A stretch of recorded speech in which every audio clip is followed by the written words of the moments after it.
Erica. Erica's woolen cowl hung over her forehead, veiling her pale complexion so she didn't glow when the moon rose.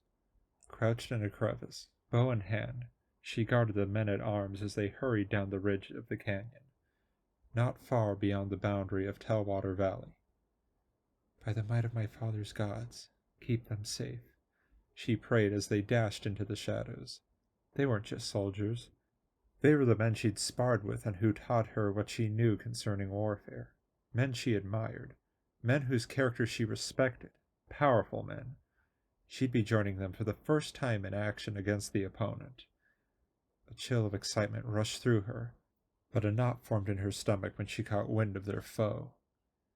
Baron, these skura smell worse than a boar's hair in a sty, she uttered. Her brother slid into the cranny alongside her. His warm breath against her ear reinforced her confidence, and a smile crossed her face. He rested a hand on her shoulder and pointed to the hillside. Look, there's one across the way. See it? The brightness of the setting sun blinded her but for the silhouette of an olive tree and the lone skura that perched on its limb. The beast, tall as a man, unfolded a featherless wing twice the size of its height. When it did, it blocked out the sun, allowing her to see its features. She shrank at its size and the ugliness of its body. Owl eyes, a squat nose, and fangs that protruded from its human mouth. They're horrid. How could anyone live around them? She asked, sinking further into her knees and staring at the creature.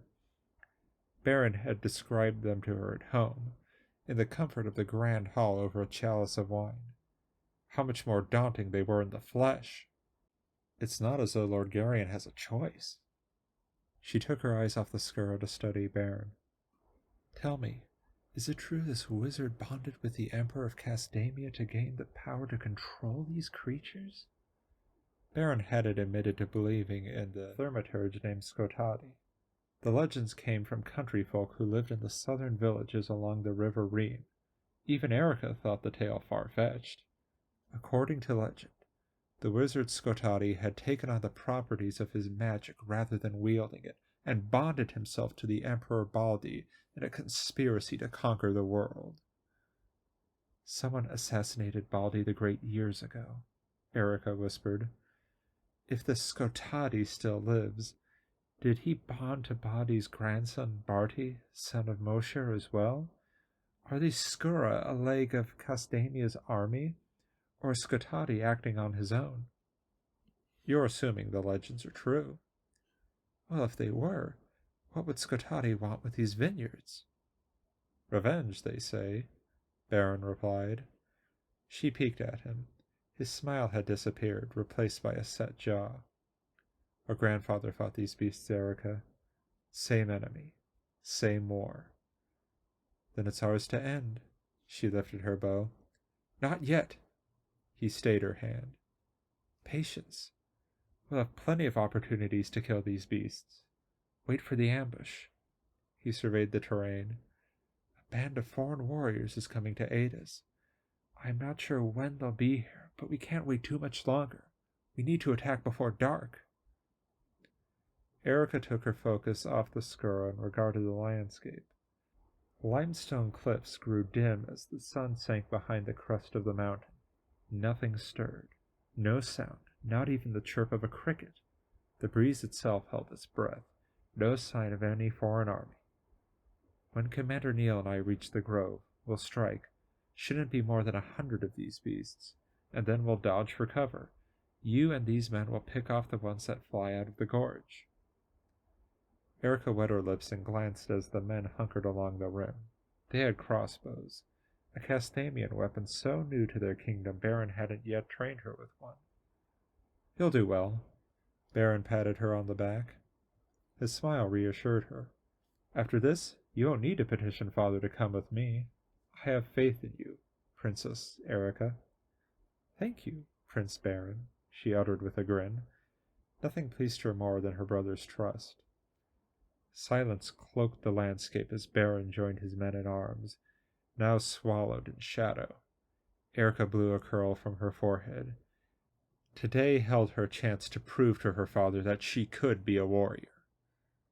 She switched hands holding her longbow, and then brushed the dampness off her palms onto her leather leg guards, taking a deep breath to quiet her racing heart. The few men on the ridge crouched by her side, with their poison bolts loaded, waiting for her brother's wave. Young men and less experienced than Baron's men, but zealous. The breeze from the mountain summit picked up again as dusk encroached, dropping the temperature. She hadn't grown accustomed to the bitter cold, but at least the snow had not yet covered the ground. Samuel, the soldier next to her, nudged her. "The Skura, the one you were watching. I think he's seen your brother." As soon as Erica sighted the beast, it took to flight and glided above the canyon, circling over Baron. Her brother glanced her way, pointed at it, and then dove behind a rock. Taking that as a signal, Erica aimed, but it didn't attack. Instead, it landed somewhere to the right of her in the brush just as the sun fell below the horizon. The world gave way to the darkness. She felt more than she saw. She blinked hard. The fading landscape played tricks on her. Because the Skura was so large, it should have been visible, and yet she saw nothing, only the rustling of sward where no other grass stirred. A heavy breath helped to steady her hands as she drew her bowstring. Samuel waved at the other men, and they slipped out of her line of fire. Her target moved. Something behind the tree limbs, and the images of her brother being devoured by these horrid beasts flashed in her mind. More rustling in the brushes and the sound of wings flapping quickened her reflexes. And then a deafening howl, so brash Erica winced. She let loose her arrow. Someone screamed.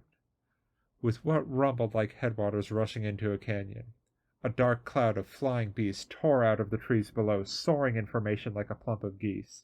"Draw bow and sword!" Baron's order echoed through the ravine as the enemy stormed upon them too soon. The other soldiers scattered, dropping into the valley to fight with Baron's men. Erica swallowed her fear and slipped over more rocky terrain to join them. She skidded down the hill, dodged behind a tree, and released her arrows in rapid succession.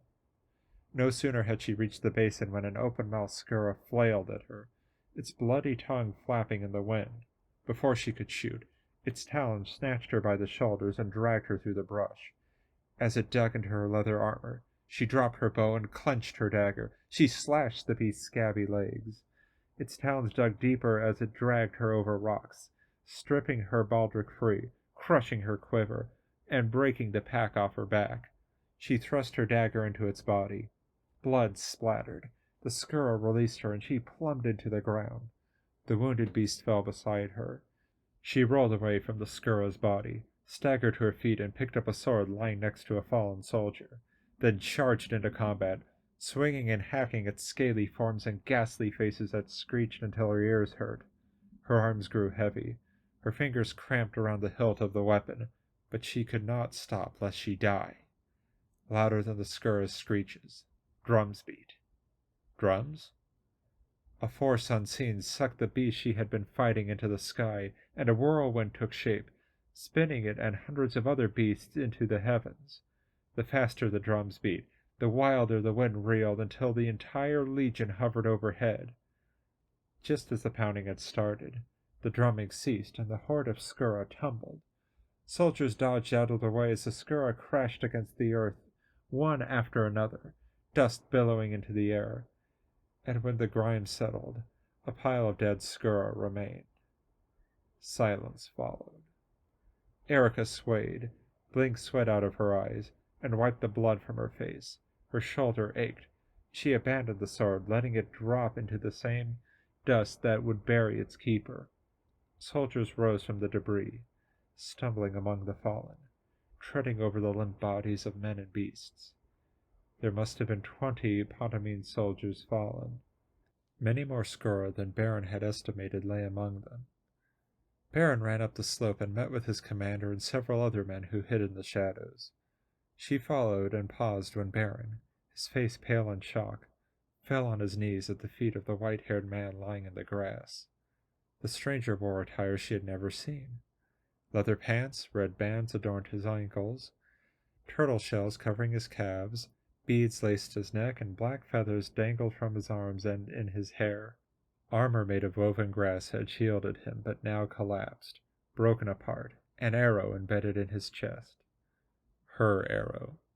She stepped back as Baron dropped the dead man's wrist, leapt to his feet, and marched toward her. His cheeks flushed. Erica's blood ran cold.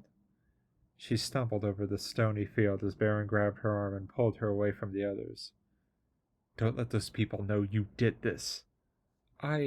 She stuttered, as she watched Commander Neil and a group of dark-skinned men approach the body, dressed identically to the fallen, feathers in their long dark hair, drums strapped to their backs. The foreigners carried the dead man up the hillside, making a somber procession against the last light of the day. They sang a low, mournful chant. Neil hurried toward Baron. Thoughts flew through Erica's mind, but no words formed. She tried to recall what had happened, how she had mistaken those men for the enemy, but found no excuse. She'd been a fool, a mindless, unintelligent fool. "Who was he?" she muttered. Baron let go of her arm as Neil moved between the two. "It's over," Neil said. "They're going home."